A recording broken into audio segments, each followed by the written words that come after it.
They said the trees at Oak Alley could fool even the most patient grower. From a distance, the orchard looked orderly. Two long rows of trunks rising from the Louisiana soil, their branches tangled against the humid air. But anyone who worked beneath them knew the truth. Pecans were unpredictable. Some years the nuts tasted soft, almost sweet. Other years they carried a bitterness strong enough to linger on the tongue until nightfall. Two nuts from the same branch could be different as strangers. It was the nature of the wild pecan, ancient, stubborn, unwilling to be shaped. In 1846, a man walked those rows every morning before the overseers stirred. He carried no notebook, no set of instructions, only a quiet understanding born from long seasons in the dirt. His name was Antoine, enslaved, a gardener by assignment, a craftsman by necessity. Most of what we know about him fits on a page so thin it seems impossible that it held a life. A brief mention in plantation records, a note in an agricultural report decades later, a single line in the history of an exhibition. Almost nothing, and yet enough. That year, standing beneath trees that refused to obey the demands of man, Antoine made a choice that few noticed at first. He took a blade to a branch, measured, clean, deliberate, and grafted it with wood from a tree known to bear sweeter nuts. It was a small act, one cut among thousands, but grafts, like stories, take root slowly. No one at Oak Alley imagined that the taste of the American pecan and the pie that would come to define Texas would grow from that quiet moment beneath a tree. But history often begins this way, not with thunder, but with a hand working carefully in the shadows. Long before the orchards of Louisiana and Texas, the pecan belonged to the river tribes. 8,000 years of hands gathering nuts from the banks of the Mississippi. 8,000 years of relying on a food that remained edible long after it fell from the tree. They cracked pecans with stones, ground them into meal, and pressed out oils that thickened broths in winter. Some tribes brewed a fermented drink from the nuts, a mild intoxicant, cloudy and warm, passed from elder to youth during rites that no written record fully captured. To the Spanish who arrived in 1541, pecans were a discovery. Hernando de Soto described them as a new kind of walnut with a softer shell, found in great stores inside native homes. He did not know their true age, nor their role in the lives of the people who collected them. Most outsiders never did. By the time Oak Alley was built, the pecan had already become part of the American landscape, traded, planted, eaten, forgotten, rediscovered. But its nature was still wild, unreliable in flavor, capricious in size, unwilling to grow the same way twice. For enslaved workers on plantations, the pecan was both labor and sustenance. They gathered fallen nuts in woven baskets. They sorted them by color and hardness. They cracked shells in long, rhythmic patterns that filled the quarters after sundown. Sometimes the overseers allowed them to keep a handful. Most times they did not. Antoine would have known these routines well. The orchard was not a place of leisure. It was a place of survival, shaped by hands that history rarely names. And still, beneath that burden, he learned the nature of the pecan better than most planters ever understood. He learned its temperament, its resistance, its small signs of promise, the way a branch curved, the texture of a new bark, the color of a fresh bud. Knowledge that was never written, yet carried in memory the way seeds carry the shape of a tree. Knowledge that would soon alter the pecan's future. The problem was simple in description and maddening in practice. Pecans would not obey. You could plant a promising tree, tend it for years, and end up with nuts so bitter that even livestock refused them. You could prune, water, fertilize, and still watch the branches betray your expectations. For plantation owners, it was an inconvenience. For enslaved gardeners, it was a daily reminder that nature did not bend easily to human intent. Some growers had experimented with grafting, the practice of joining two trees so they grew as one. But success was rare. Most grafts died within months, their exposed wood succumbing to heat, insects, or rot. Others lived, but produced no better nuts than before. Oak Alley kept trying. Year after year, they planted and waited, hoping that one tree among hundreds might finally yield a consistent crop. And still, the orchard resisted. Antoine saw this as clearly as anyone. Perhaps more clearly because he saw it up close. Shells that splintered the wrong way, meat too fragile to harvest, kernels that promised sweetness and delivered disappointment. To solve this, one needed more than tools. One needed patience, the kind not learned through instruction, but through survival. The plantation ledger from 1846 does not record what the overseer told Antoine or how he responded. It offers only the assignment: tend the orchard, attempt grafts, improve yield. But the silence around those details is its own revelation. Because that year, 16 grafts took hold. 16 branches fused to their hosts and endured. 16 attempts, the kind that failed for so many, succeeded in the hands of one man. The orchard changed subtly at first, in ways easy to miss. But the trees had begun listening. And once a tree listens, it rarely forgets. A graft is a fragile thing.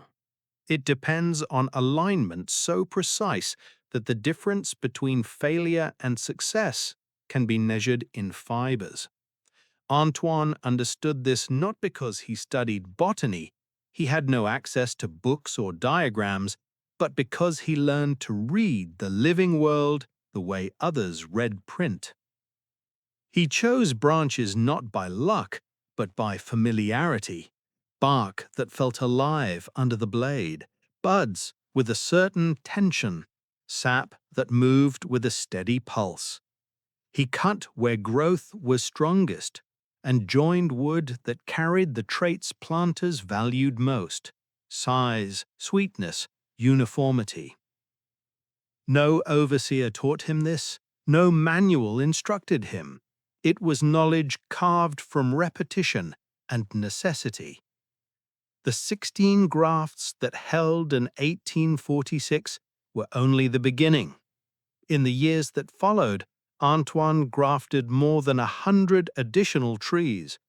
Each carried the lineage of that first quiet success. And then came the proof. 3 decades later, at the Centennial Exposition in Philadelphia, the nuts from those trees were exhibited beside industrial inventions and agricultural wonders. They were judged as remarkably large, praised for their tenderness of shell, and noted for a consistency few had seen before. They won distinction. Not for Oak Alley, not for the plantation's owners, but for the unseen gardener whose work made them possible. Yet Antoine's name did not appear in the official records. He was mentioned in passing in a local account, then gone, the kind of absence that follows so many who shaped American history from behind the curtain of bondage. But the trees remained. They spread across the South, carrying his graft in their wood, his precision in their branches, his quiet skill in every harvest. A legacy without a monument, written not in stone but in bark. the kind the earth remembers even when people forget. By the late 19th century, Americans had begun to notice pecans in ways they never had before. The centennial trees, the descendants of Antoine's work, produced nuts so uniform that merchants could finally sell them with confidence. Families planted orchards instead of relying on wild grows. Rail cars carried sacks of pecans north and east, spreading the crop far beyond the Mississippi basin. Towns like Tyler, Texas, consumed them at astonishing rates. One report claimed the town's 12,000 residents ate an entire rail car of pecans annually. If New York had done the same, the whole national crop would have vanished in a year. Recipes followed naturally. Pecan candies, nut breads, pralines that melted into the identity of New Orleans, and the first faint mentions of pecan pie, not yet standardized, barely described, but present. Harper's Bazaar wrote of it in 1886. They called it delicious, though their recipe was vague and barely useful. Still, the idea was there, a pie made from a nut older than the nation itself. By 1914, the recipe had matured. Texas cookbooks listed it plainly: sweet milk, sugar, eggs, flour, chopped pecans. Simple, unadorned, a pie built on the reliability of nuts that no longer changed flavor like weather. None of those early recipes mention Antoine. None note the grafts, or the orchard, or the hands that steadied the blade. But every slice, every holiday table, every kitchen in the early years of the 20th century carried the consequences of work done decades before, under a sun that did not belong to those who labored beneath it. History often lifts the recipe and forgets the gardener. Yet the gardener is always there, in the taste of what survives. Long after Antoine's grafts reshaped the orchards, another chapter in the pecan story unfolded, one that revealed the cost behind its popularity. By the early 20th century, shelling pecans had become one of the grueling jobs in the American South. The nuts were tough, the shells sharp, the dust so fine it clung to the lungs of workers until breathing felt like labor. Most shellers earned between $1 and $4 a week. They sat at long tables, cracking, sorting, peeling, hour after hour, their hands stained and raw from the work. Many were Hispanic women in San Antonio, supporting families on wages too thin to stretch. And in 1938, they finally refused to continue. 12,000 workers walked off the job. They shut down entire shelling plants, rows of tables suddenly silent except for the settling of dust. The strike lasted nearly 2 months, demanding wages that allowed survival, not comfort. Newspapers wrote about it with distance. Officials dismissed it as disruption. But to the families who lived through it, it was a stand taken against the system that had ground down generations. In the end, the workers won small concessions, but victory was followed by an irony history often delivers. A new machine arrived capable of shelling pecans faster and cheaper than any workforce. Within a few years, the occupation that had defined thousands of lives vanished. The pecan survived. The shellers did not. Yet their fight left a mark. It revealed how deeply the nut had woven itself into American industry and culture, enough that its absence could halt a city. And though the strike is rarely mentioned when pecan pie appears on holiday tables, its shadow lingers in every kernel that reaches the plate.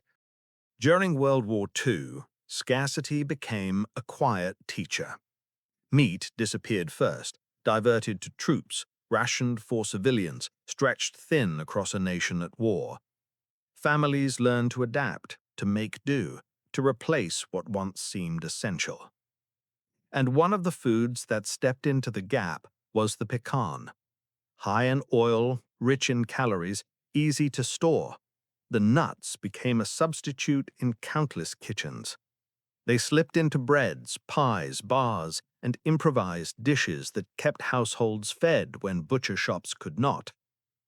For soldiers returning home, the taste became part of memory, a reminder of ration books, of wartime kitchens, of the resilience required in years marked by uncertainty. The pecan did not win the war. It did not symbolize victory, but it sustained, quietly, steadily, without fanfare. And in those same years, the pie that Texas had nurtured for decades began to spread beyond the South. It appeared on tables in states where pecan trees had never grown. It traveled in cookbooks and newspaper columns, carried by families who had moved for work, for service, for survival. By the end of the 1940s, pecan pie was more than regional. It was American. Few knew that its flavor owed itself not just to recipes, but to a gardener's work nearly a century old. Few realized that the sweetness of the wartime pie was born from a graft made by a man who never tasted freedom. History rarely aligns its debts with its rewards, but every now and then the two cross paths in the unlikeliest places, like the filling of a pie on a crowded holiday table. By the 1930s, a new chapter in the pecan pie story began, one shaped not by orchards or workers, but by marketing. Caro syrup, seeking new uses for its corn syrup, began printing a recipe on its bottles, a pie smoother, sweeter, and more gelatinous than the 1914 custard version. The company claimed the recipe came from the wife of a sales executive searching for a new way to use their product. It was not true. The pie had existed for decades before they touched it. But the claim worked.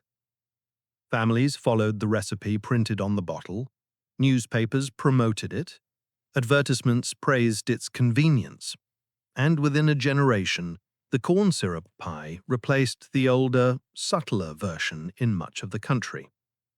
The shift wasn't malicious. It was commercial, a reminder that food evolves not only through tradition, but through the quiet power of a label. Yet under the sweetness of the modern pie, the lineage remained. The nuts at its center still came from trees shaped by grafts that Antoine made, trees whose shells were tender, whose flavor was steady, whose consistency allowed a pie to taste the same from one year to the next. No advertisement mentioned him, no recipe credited him. But the truth, like roots, does not vanish when unseen. The pie Americans embraced had been built on a foundation laid by hands that never touched a cookbook, never saw a penny of profit, never chose their own lives. And sometimes that is what history is, a chain of unseen labor carrying forward into a moment recognized only at the end. Antoine's story is not one of documentation. It is one of traces, small, sparse, delicate as the fibers of a graft. Plantation ledgers list him only as a gardener. No diary records his voice. No photograph captures his face. No year marks his birth. We know only what his work revealed. We know he grafted 16 trees in 1846. We know he succeeded where others had failed. We know he grafted 100 more. We know his trees won acclaim in 1876. We know their lineage shaped the commercial pecan industry for decades. And we know he was enslaved. That single fact bends the weight of the entire story. It reminds us that the nut celebrated in recipes, festivals, and holiday tables, the nut woven into American identity, carries the imprint of a man denied the freedom to own even the soil he worked. Yet the trees remember. They stand today in the histories of agriculture, in the records of horticulture, in the orchards that grew from his grafts. Their branches still carry what he placed there with precision and care. Some legacies survive in monuments. Others survive in flavor. Antoine's lives in sweetness, the kind that outlasts generations, holidays, wars, migrations, reinventions. His hands shaped the taste of a nation long before the nation acknowledged the work of hands like his. The silence around his name is not emptiness. It is a reminder of the millions whose labor built what history later celebrated. And in that silence, his story settles, like the faint scent of molasses that lingers long after a city has forgotten where it came from. Today, the pecan pie sits quietly on American tables, simple, familiar, unassuming. A holiday dessert, a reminder of autumn, a slice passed between hands at family gatherings. But beneath its sweetness lies a history older than any recipe.